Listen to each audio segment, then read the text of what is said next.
Welcome to the Fibromyalgia Podcast. I'm your coach, Tami Stackelhouse, and this is episode 146. Today, I'm interviewing author and storyteller Meg Stafford about how sharing our stories helps in our healing and helps those around us. Meg was diagnosed with breast cancer in 2007, and as part of keeping in touch with friends and family during her diagnosis and treatment, she started an email newsletter, which she called Breasty Business. So many people found her newsletter helpful in some unexpected ways that Meg turned it into a book, Topic of Cancer, Riding the Waves of the Big C. In many ways, I've done the same thing. My book and this podcast contain so much of my story in addition to practical how-tos. In fact, some of our most listened to episodes are our Stories of Hope series. In these episodes, I interview our graduates about their fibromyalgia and how they found ways to feel better. We share their stories. And our stories, they have power. Power to help ourselves and the power to help those around us. Power to help us feel less alone and to give us hope. If you haven't come out of the closet, so to speak, about your fibromyalgia, I hope this episode gives you some inspiration and some practical tips to try in sharing your story. Now, let me introduce you to our guest. Meg Stafford is an award-winning author of 2 memoirs. She's a speaker and a storyteller featured on WGBH's Stories from the Stage. As a 16 times literary award winner and columnist, Meg is an observer of humans and animals' delightful quirks. Her column, A Moment's Notice, was featured for many years in a number of local Boston area newspapers. A psychotherapist and social worker in private practice for 40 years, Meg hears powerful stories on a regular basis and always appreciates the connective tissue that telling our truths creates. She embraces the notion that the shortest distance between two people is a laugh. Now, here's my interview with Meg. Hi, Meg. Welcome. I'm excited to talk stories with you today. Thank you. I'm happy to be here. Me too. Looking forward to it. I've been looking forward to it. Yeah, our stories, I always say our stories are powerful and we need to be sharing them. So when I saw you talk about that the other day, I knew we needed to have a conversation. Absolutely. Now, before we go into that, though, I would love for you actually just to share a little bit of your story. It is October, it's Breast Cancer Awareness Month, and that's kind of where this starts a little bit for you. Your book, Topic of Cancer, Riding the Waves of the Big C, really started off, it is you sharing your story. It really is. And it started out as an email distribution list to just very close friends and family, because I realized that I was happy to tell people anything, but the thing that drove me nuts was saying it over and over and over again. Yes. So I found that I could write one email and send it out to everybody at once. And had it been just a little bit later, it would have probably been a blog. But back in 2007, when I was diagnosed, it was like right on the cusp of that really being a thing. But I found that it was really important and helpful for me because I love writing anyway, had written columns for many years. So this was just a different application. But it was really a way for me to take in what had happened that day. Particularly in the beginning, there was a lot of information gathering. I call it the funnel in, and meeting with a lot of different providers and clinicians. And I wanted people to know, but it was much easier to do it by email. So I often, as I got deeper and deeper into it, it was therapeutic for me. It was helpful for me. It was a way to share the silly, zany things that happen and the serious things that happen. And I can vividly remember sitting at my keyboard and literally hovering above hitting send because I would worry, is this too much? Is it too heavy, too silly, too this, too that? But I determined that in order to remain true to myself, I had to hit send. So, um, so that's what I did. And I started getting feedback from people that they liked hearing what I had to say, or some would say, oh, I know this is strange, but I miss it when you don't write, because it was not every day. It was just whenever there was information to share, which was typically a few times a week. But it became a means of communication between me and them. And I never knew what I was going to get back. Mm-hmm. Right, right. So, for the people listening, you were diagnosed with breast cancer. What year was that? Was that you said June of 2007? 2007. 2007. And, for those of you listening, and Meg, I don't know if you even know this, but I lost my sister in 2016 to cancer. Oh, It was actually gallbladder cancer, which is really odd because that usually only affects older people. But it is what it is. And, at the beginning, there is a lot, right? Like just mhm, a lot of just figuring out what is going on, what mhm. is happening, and then figuring out, what are the options for Right. treatment, right? And What are the that can be decisions going to be? so overwhelming. Mhm. And then just going, walking the road, right? Right. Yes.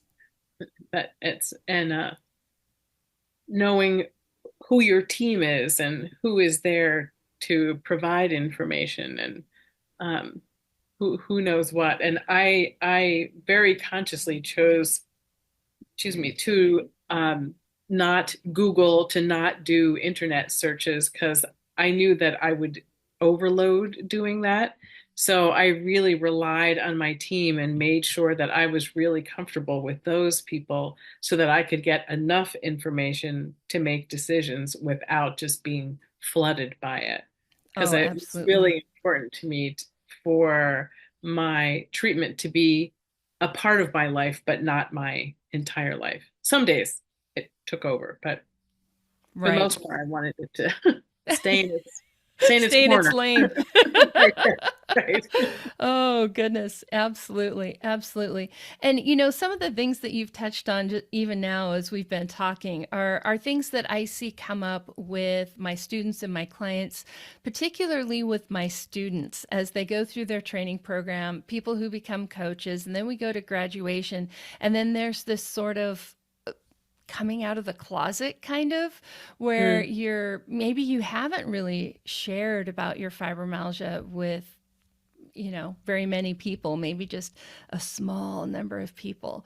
And mhm, that can be scary. Like you said, like how are mhm, people going to respond to it? What is it going to look like and feel like? And so I would love for you to share kind of how you processed all of that and I guess became okay with, just accepting whatever came because you just don't know how people are going to respond.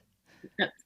And part of it is dependent on the day, the situation, who the person is, how you're feeling in that moment. There is not any one formula that works. And I remember running into someone in the parking lot, and she was the preschool teacher and then director of the school that my kids went to.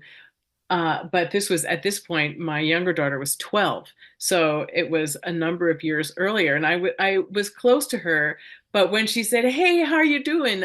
I didn't feel like I could just shout across the parking lot, "Hey, diagnosed with breast cancer." So, Right. and then in the supermarket, I ran into a current mom of one of her soccer pals, and she said, "How are you doing?" And I was like frozen because I wasn't sure how much I wanted to say. And she said, Well, it's not a hard question, but she was wrong. It was a hard question. And then I ran into her again at the checkout line and I explained to her what was happening and she was like, "Oh," then she understood.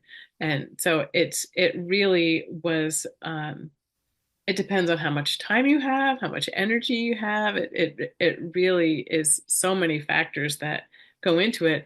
And I learned to just honor wherever it was at that moment, to know that the next day in the same situation, I might make a different decision, and that's fine. Like, Right, right. Yeah, I think that that is something that we forget. I get the question all the time, how do I, share about my fibromyalgia? And I think a lot of times people are looking for that formula, like do this, do this, uh-huh, do this, step by uh-huh, step or whatever. And it really does vary. I mean, how uh-huh. much you already know the person and like you said, how you feel in that given day. Like you're more apt to share what's going on with you on a day you feel good than on a day you Right. feel bad, I think. Yes, because you tend to have more energy on those days. And it's yeah, I remember it was amazing to me also during that time. It's like people must have a sense for how many people would make comments to me. Actually, for me, a lot about my hair because that changed. But strangers would when I had my wig, the lady in the bank who would like we'd never so much as like I didn't know that she knew me by name. She called to me across the lobby, "Oh, Mrs. Stafford, your hair looks so nice." It's like, it's That's so funny. right. It's like now, and my wig was very lovely, nicer than my own hair in many ways, and um, it just made me laugh. And then when I took the wig off and I had very short hair, someone in the grocery store said, "Oh, my hair was like that just a few weeks ago. I loved it when it was like that." And it's, like, am I wearing a sign that says, "Please talk to me about my hair"? But it was interesting, even that people would want to say something Hmm. when they clearly didn't know. But Yeah, yeah. That's so funny. That's so funny. And so, how did you, like, I'm sure not all of the responses that you got were responses you wanted, right? Like, maybe they were negative, or maybe it was just no response at all. How did you handle that? it was definitely a learned thing with my emails that I sent out because the list grew over time. So there were more and more people. I could not have kept up with everyone responding, but I did begin to see patterns. There would be people who always responded. I knew them. There would be people who never responded. That was fine. I had to be, that was fine. There were people who I could tell had not read all of it because Right. they might say something that I had already addressed, and I had to be fine with that also, and just appreciate that people could only take in what they could take in, and um, and and I had to just be fine with what it was.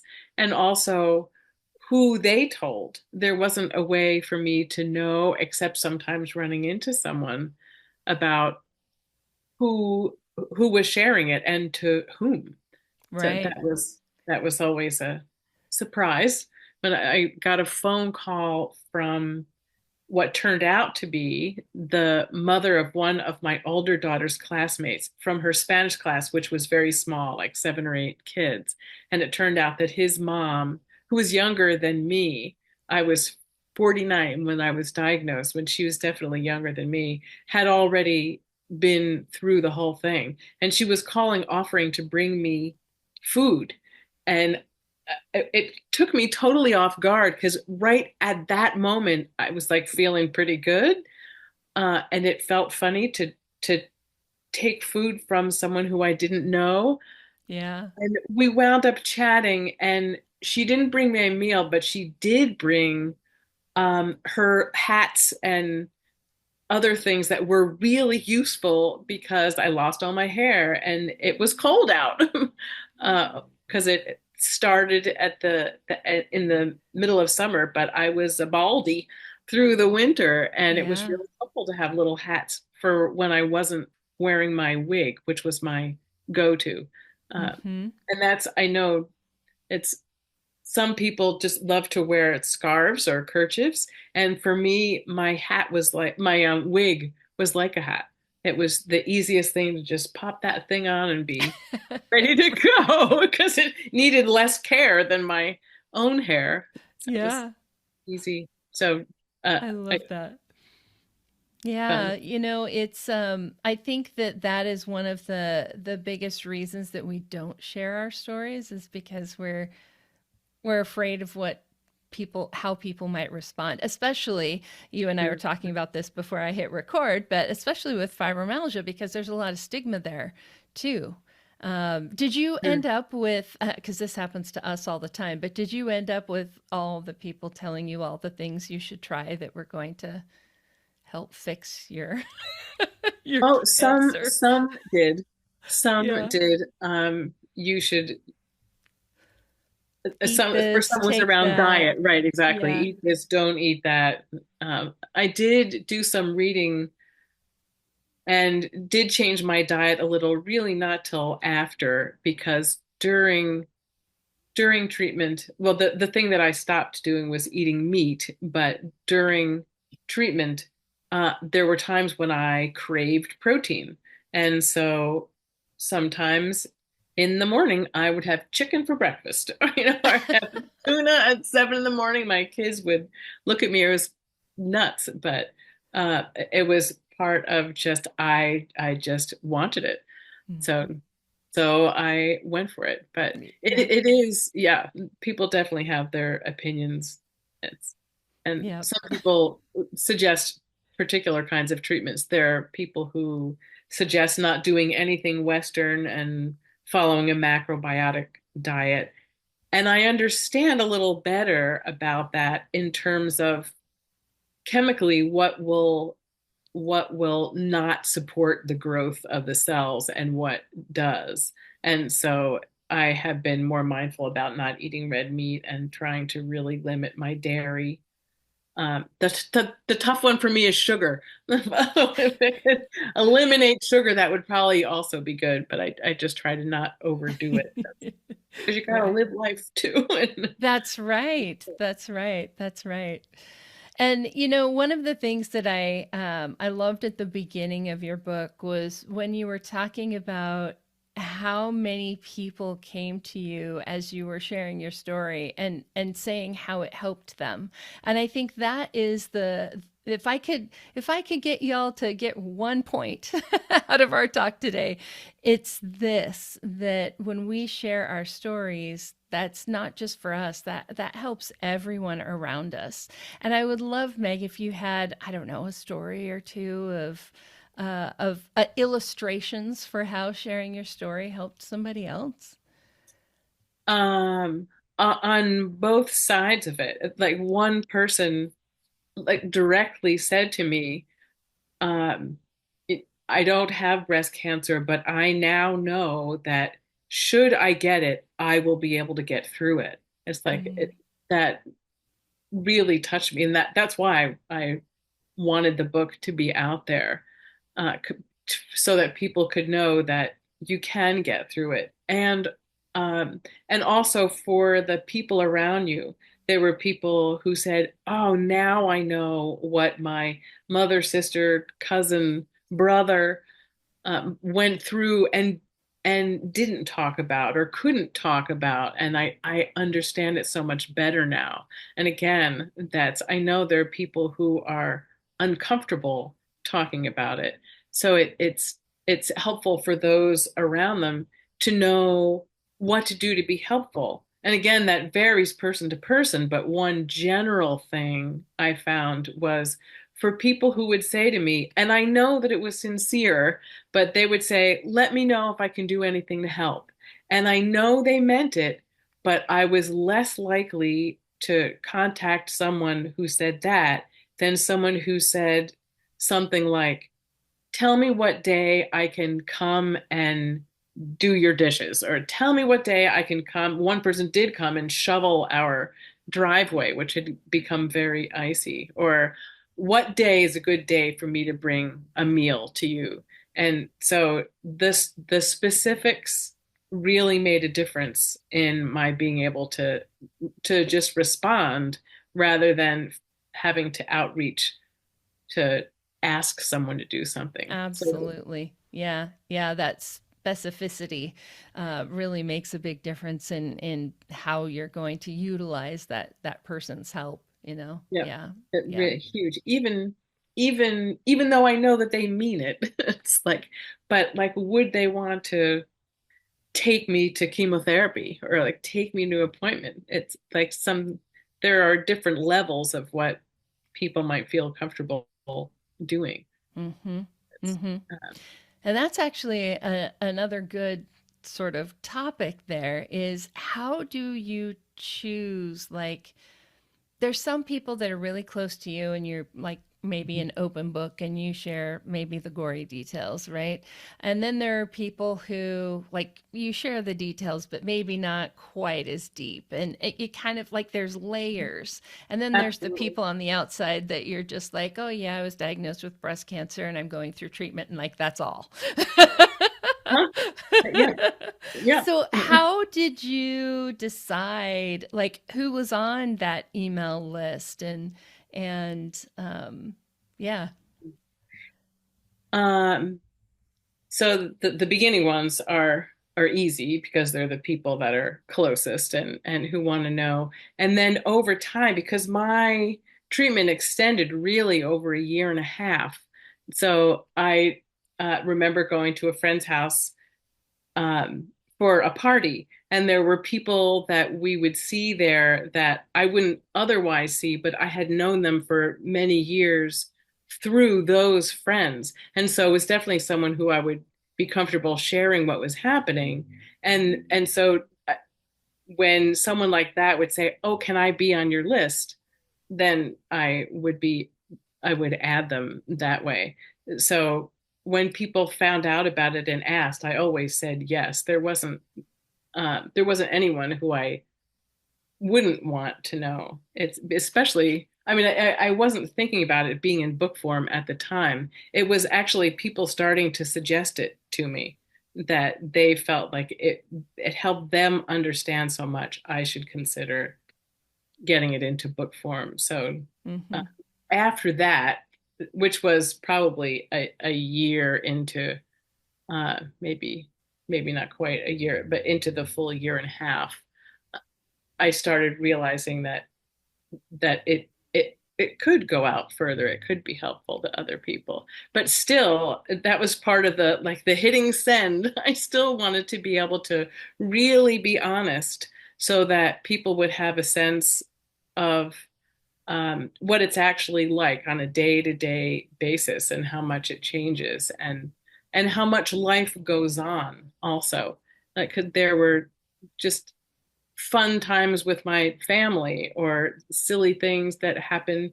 I was trying on some clothes in a store and like my wig came off in the shirt. Like it's just and I Right. often had visions of like being in a car and someone like turning to me and waving, and I just wanted to like pop off my wig and wave back to them. But I could not quite bring myself to do that. But uh, that life goes on, and I realized that I was okay with people knowing whatever they were comfortable knowing. Yes, yes. And I think that that is such a key thing is letting them decide where they fit into all those many layers, right? Not us deciding, but they decide because you might have somebody that's super close to you that just for whatever reason can't handle that, right? Mhm. And they That's need to yes, be yes, at a more a higher less right, information outer level. ring. Yeah. And then you might have people like the woman that you didn't even know who called you up and brought you hats, right? Like there Right. may be people that need to be that opt into the inner circle just for whatever reason, Yes. because of Well, their own experience or whatever. yes, right. And so that was a lot of learning. And for me, learning to um, accept and really appreciate whatever people were offering, and that I couldn't do it all myself. I mean, I had my husband and my kids were 12 and 17. So um, the older one could drive, which was really helpful at the time, and Mm-hmm. could drive the younger. Was the only year that the two of them went to the same school was that year, the year of the bulk of treatment. Um, but I had to learn that not only did I need help from other people, but they also needed support from other people. It's like, I'm the mom and I want to be there for them. But I was the source of the challenge sometimes. So I had to accept that they would get support from other people, from their friends, from each other, my husband from his brother, from some of his close friends. That was a big lesson for me. Mm-hmm. Yes. Well, just that whole topic of accepting help Yeah. is a biggie too. Yes. Right. In all its forms, and Yeah. appreciating that people can um, offer it in many different ways. And it's friends of my younger daughters, the moms of them, two of her friends organized a food chain for the 2 weeks following surgery. And just like whatever came in, oh, great. It's whatever it was, I was really appreciative. Whether it was something that I would make or not, or like it just, it, they were extending themselves um, and was really helpful to have that um, assistance for Mm-hmm. some of the basics. Mm-hmm. Definitely. Definitely. And I think sometimes letting people help us is a gift that we can give them. I remember many, many years ago when I was a kid, we had a house fire, and I overheard our priest at the time telling my mom that sometimes the biggest gift you can give someone is to let them give to you, Hmm. right? Right. Because it's how they want to show their love, their support. Um, And when we say, no, no, no, that's, it like is refusing their love. right. Yes, it's not honoring who they are and where they are in that moment. When when I was pregnant with our older daughter, we it was Christmas time and we were driving from New York State to Massachusetts, and we ran out of gas on Christmas Day, and Oh my goodness. and we had our dog in the back. Um, and we were not far from an exit, fortunately, but a couple pulled over not too long after, and they expressed exactly what you just said. It's like, oh, we're so glad that we can do something of service on today of all days. And like, Yes. they really meant it, and it made it very easy for my husband to accept a ride to go get a can of gas to bring back. But Right. I think about that a lot because also some people have a hard time accepting compliments, and it's a similar thing. It's like if you don't accept it, you're shutting off what they're offering, and that can be really hurtful. So it's a good practice, even if it isn't easy, to learn how to accept things coming our way and Mm-hmm. Yep. appreciating where it's coming from. Yes. Yes. Exactly. Exactly.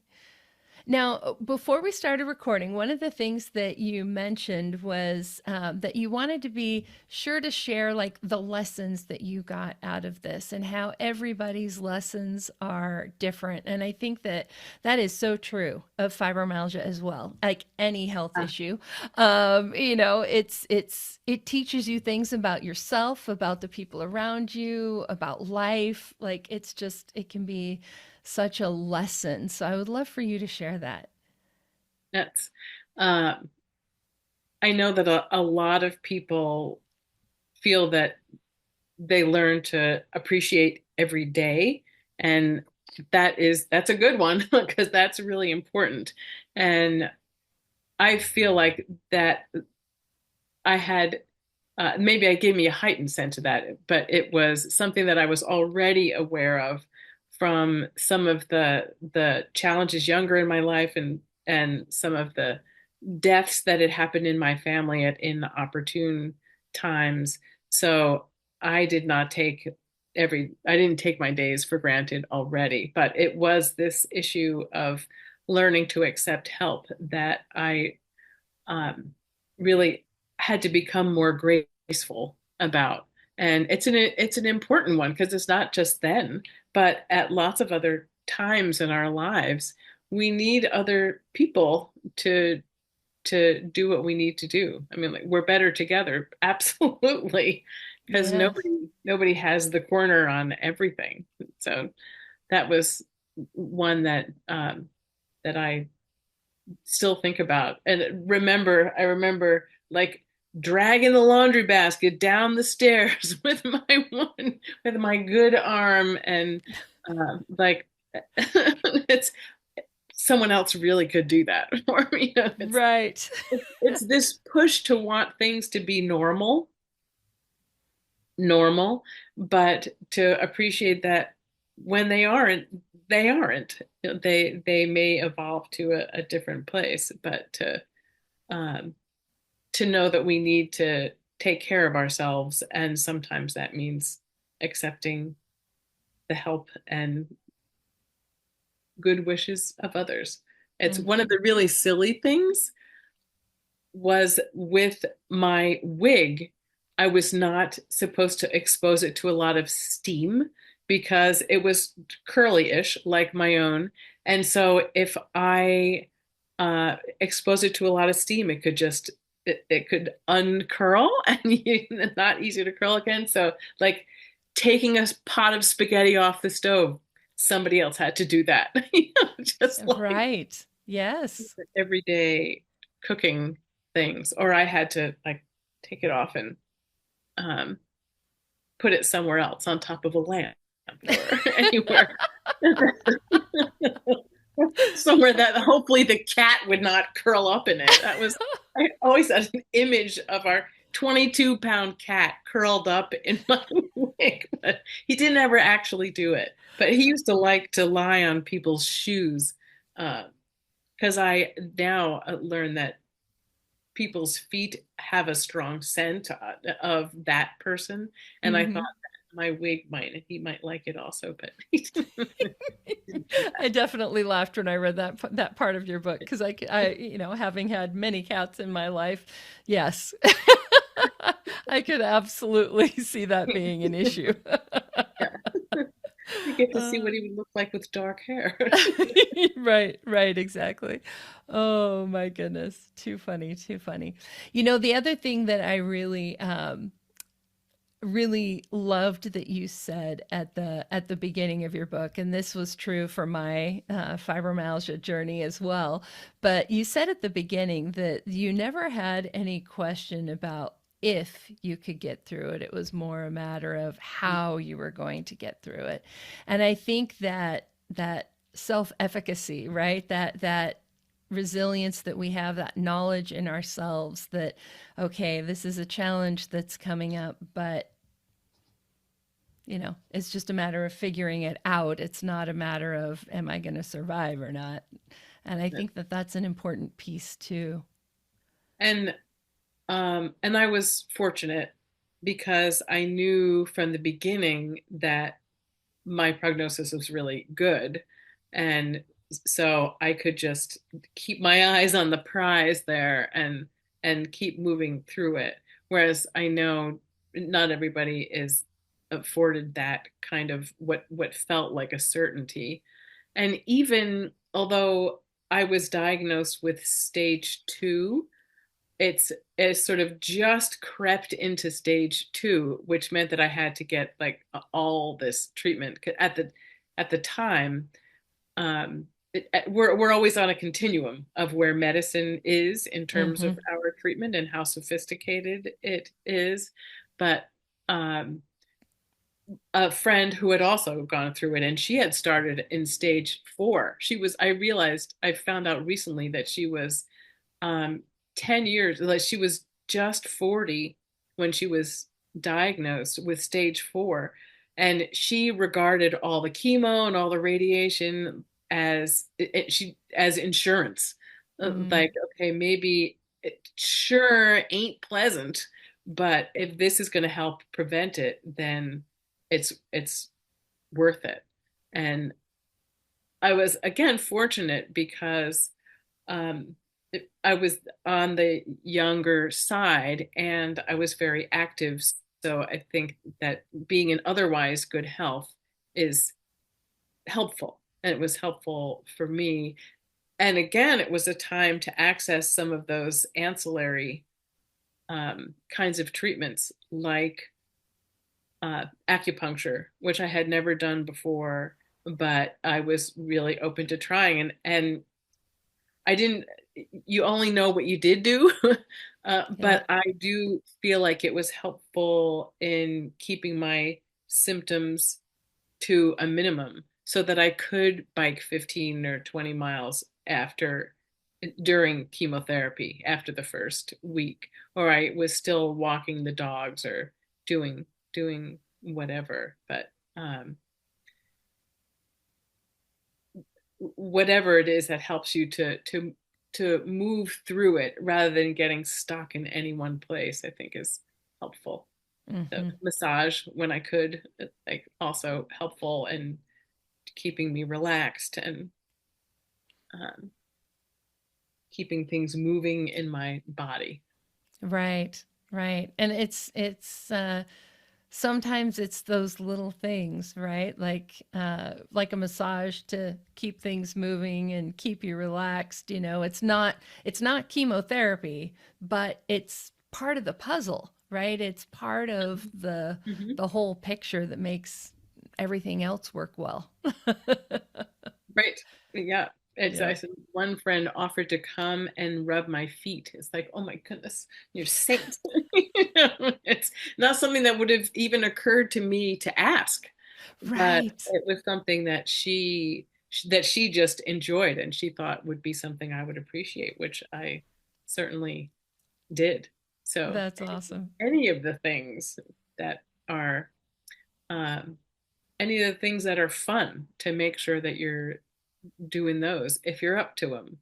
It's Mhm. um, friends who had had a boat and like it was a little tricky because uh, it's maybe not the thing to do if you're feeling squeamish or like nauseous, Nauseous.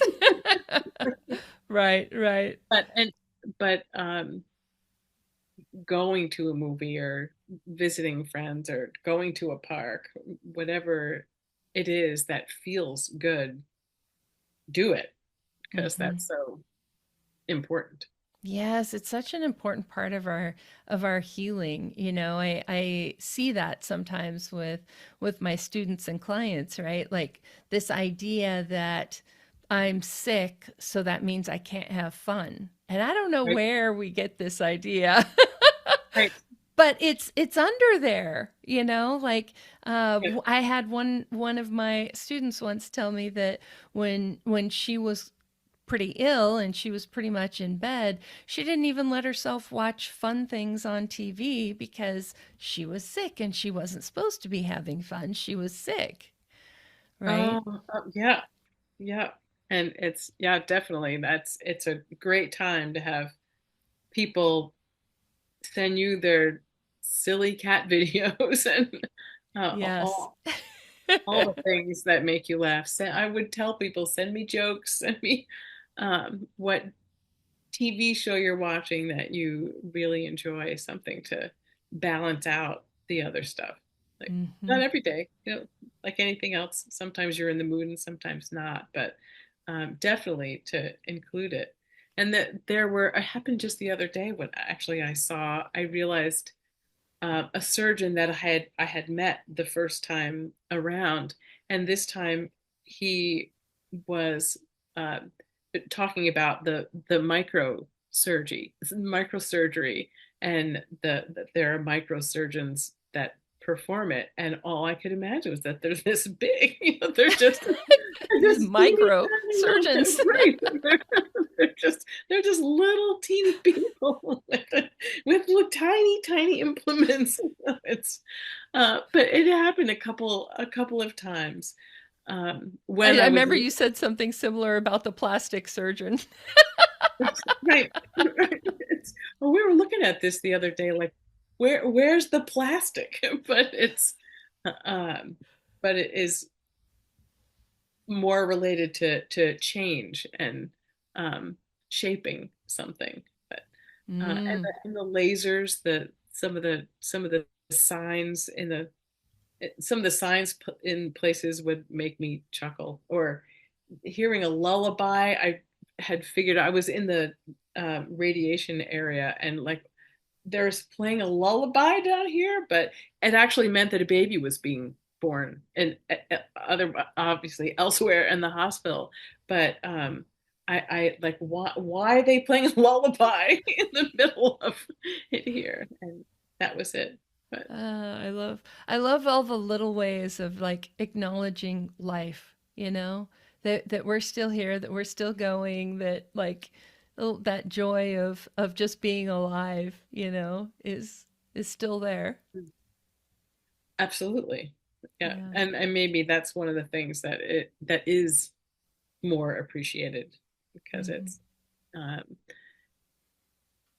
it's not it's hard not to think about our mortality when we're sick. Uh, it's and I usually am very impatient being sick because I'm not great at sitting down. Um, and but it's good to know that it is temporary, and it does pass through. So the more we let in, the easier it is to get out. And that's what the stories help me with, Hmm. to not get stuck in any one place, or at the even the scary parts don't have to stay in, and in fact move through quicker if we're able to get them out.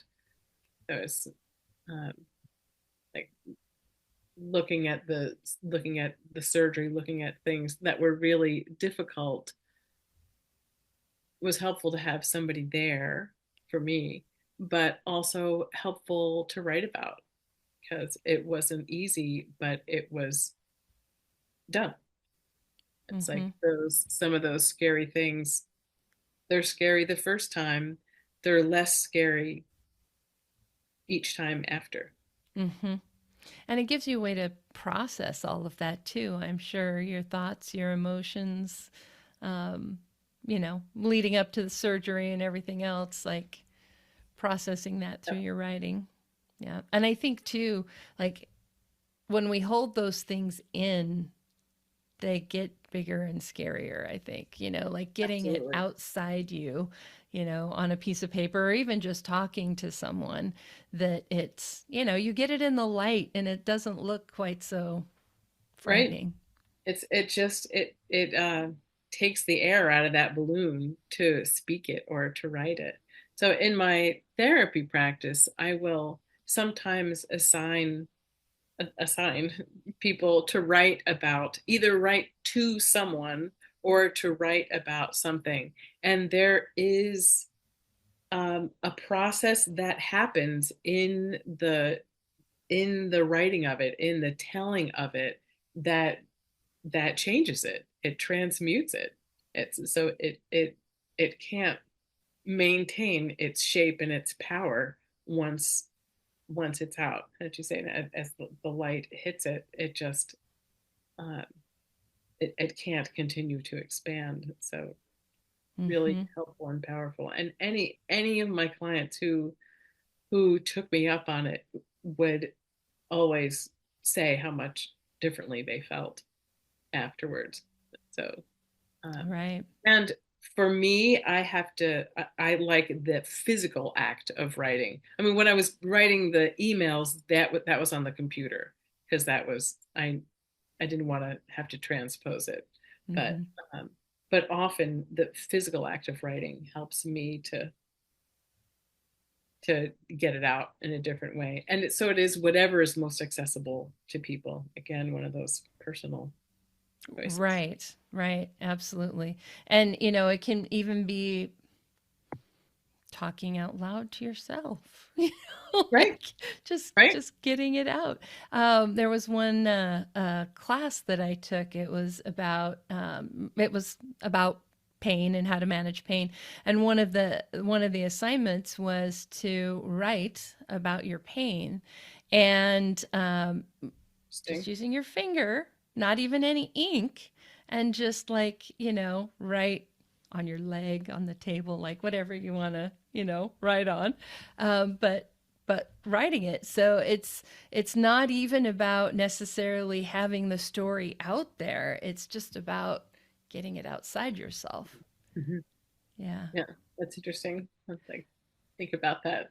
The, writing it in the air. Mm-hmm. Mm-hmm. Something you can do if you're lying in bed at night and you're frustrated with your pain or whatever. Write with your little finger. About it or to it? Do you address it? This class was really just kind of like a brain dump. You know how you're feeling about your pain, how Hmm. literally how you feel, like physically how you feel, like just whatever comes to mind. Hmm. Yeah. So Okay. it could be to or it could just be about it, just Hmm. however it came to you. But yeah, yeah, Hmm. it was really interesting. So for the people who are listening, who are thinking, okay, I could see where maybe sharing my story might help me and somebody else. How would you have somebody start? I think probably easiest to start with a journal, and um, at least it is a way to get it out. And sometimes with um, with letters to someone else, and sometimes I will suggest that someone just write, just let it out, write, and don't think about it, just get it out there, don't self edit. Like a And then stream of consciousness, kind of. yep, just whatever comes up, Yep. let it go. Don't worry about the grammar, don't worry about spelling. And then if there's someone that you want to share it with, you can review it and take the pieces that feel most relevant. Like by getting it out first, then it's there's material to choose from, and you can pick whatever feels most relevant. And then choose someone that you trust. Mm-hmm. Choose someone who, in fact, in my writing process, it was suggested that I create an avatar of my ideal audience, and someone who you know really understands you and gets you. And that was helpful to imagine that it's someone who I know laughs at my jokes, or someone who um, was attentive and willing to listen. And that's helpful, because not everybody will be like that, but they don't have to be. Different people will get different pieces, but the more honest the more honest we're able to be, the more people are able to connect with us and see themselves, even if it's not exactly their experience. If we're People can tell when we're honest. So it behooves us all to let it be there. It's interesting because as a therapist, the self-disclosure is an issue. And I actually, with a friend and colleague who we actually went to graduate school together, we did a class on self-disclosure for therapists. And in that class, there was one woman who had been in treatment herself, but did not tell any of her clients. And um, I couldn't have done it that way because I thought it would be, well, I can't remember now actually if she had chemotherapy. Because if she did, then it's going to be obvious that there's a change. But if you don't, which many women don't have to, especially now, if it's caught early enough. But still, I knew that they were going to notice, so I wanted to tell them. And Yeah, whether you're canceling an appointment because of many, many doctor visits, or just, now you're wearing a wig, or just, we don't always look so well when we're right.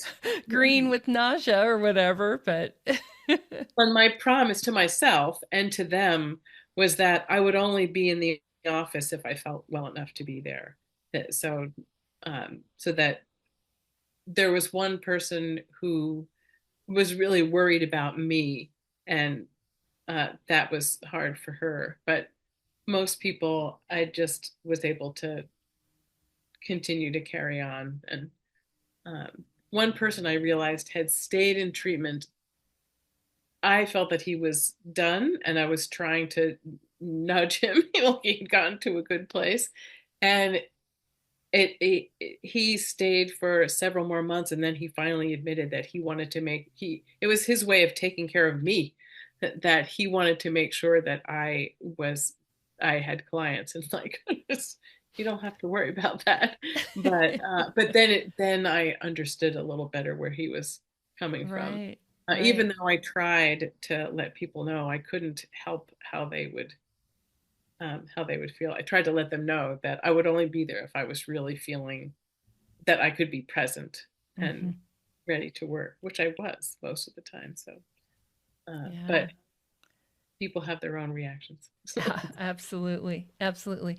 And I think that's something that we can kind of work on too. So, do you have any tips on that part of things? Like, okay, I'm going to maybe go out and start sharing a little bit of my story. How can we sort of prepare ourselves or shift our thinking to where we can let their reaction be their reaction and have it not be about me? So important. If we can get to a place where um, we don't have expectations about what that reaction is going to be, and if we can be curious, we can engage our curiosity, then we have a little space to observe what's happening and what they're saying. And then it's um, it's more about what we're learning rather than we're not being judged, we're not being graded in any way. But if we can be curious and just see, well, how is it going to be different across these three or four people? Be interesting to know. And is it afterwards, is it um does it track with what we know of that person? Is it different from what we might have thought? Because it can be surprising, because you're right, sometimes the people closest to us are not ready to hear everything, but someone who we don't know as well may be very able to hear it and may be curious about it themselves. So um, if we can know it's in some ways about them even more than it is about us, it makes it easier to say and know that Hmm. there doesn't have to be repercussion, or nothing's going to happen. It's Right, right. And that's really true of all of life, right? We need to let their stuff be their stuff and not mine. Right. Yep. Yep. Awesome. Well, thank you so much for being here, for sharing your story, and for sharing your story in your book, too. So, for you listening, if you are interested, Meg's book, Topic of Cancer, Riding the Waves of the Big C, it's a great read. Yes, there's some heavy stuff in there, but there is also so much fun in there. And so it's kind of like a draw back the curtain and, see somebody's diary as they're going through this, but with also a sense of fun and lightness. If you've got anybody in your life that's going through something like this, it'll definitely give you a good insight into what they're going through. So thanks for doing that. Thank you. Thank you for having me. It's my pleasure to be here, and to my hope that it will make it easier for other people. Well, I do say that if you don't laugh out loud at least once, I give you your money back. So Yes. Yeah, and you will, I promise. Many times. Here we go. Thank you for having me. It's been really fun to talk to you and to get to know you a little bit more too. Yes, absolutely. And for you listening, stay tuned. We've got our listener shout out, and I'll make sure that I haven't said this yet in today's episode, but we'll also have links to Meg's books and where you can connect with her in today's show notes. It's fibromyalgiapodcast.com, and this is episode 146. So fibromyalgiapodcast.com/146, and you'll find all those links there. And that wraps up my interview with Meg Stafford, psychotherapist, author, and storyteller. If you'd like to check out Meg's book, Topic of Cancer, Riding the Waves of the Big C, be sure to check out today's show notes for a link to where you can find it on Amazon. Her second memoir is also available, Who Will Accompany You? My Mother-Daughter Journeys Far From Home and Close to the Heart. And if you'd like to hear some fibromyalgia stories of hope, I invite you to sign up for our free Stories of Hope series.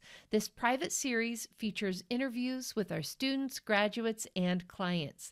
They share their stories as well as the ways that they found to improve their fibromyalgia symptoms. You can sign up totally for free using the link in today's show notes. Just go to fibromyalgiapodcast.com/146. And now I've got this week's listener shout out for you. This comes from an email I received recently from Michelle. Her note here is such a good example of why it's important to share our stories. She says, I started reading your first book and I'm finding so much wonderful information. To be honest, for so many years, I have just lived with fibromyalgia, going through ups and downs, hiding the pain, fatigue, brain fog, because people just don't understand. But your podcasts and book, and now this new tool, the Fibromyalgia Wellness Style Quiz, is giving me the freedom to be heard. I am not, quote, just depressed.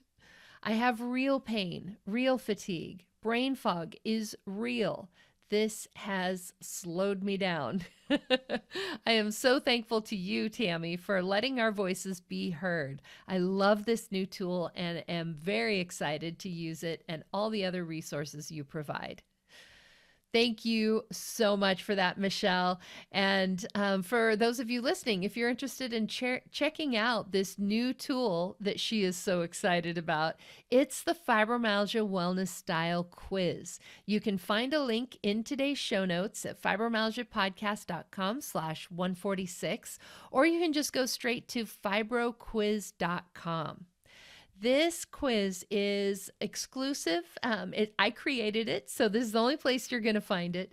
It is based on science, and it identifies your unique fibromyalgia wellness style using the 5-factor model of personality. Take the quiz and find out, are you the ponderer, the prevailer, the playmaker, or the perfectionist? Once you find out, that will also unlock for you your natural strengths to help you reduce pain, boost energy, clear the brain fog, and improve your sleep. And if you sign up for the advanced profile, which is also free, you'll receive a series of emails that will give you insights and personalized guidance tailored to your unique wellness style. It will give you things like insights into what causes your flares, how to prevent them, and ways to recover easier. Again, you can find that free quiz linked in today's show notes at fibromyalgiapodcast.com/146 or at fibroquiz.com.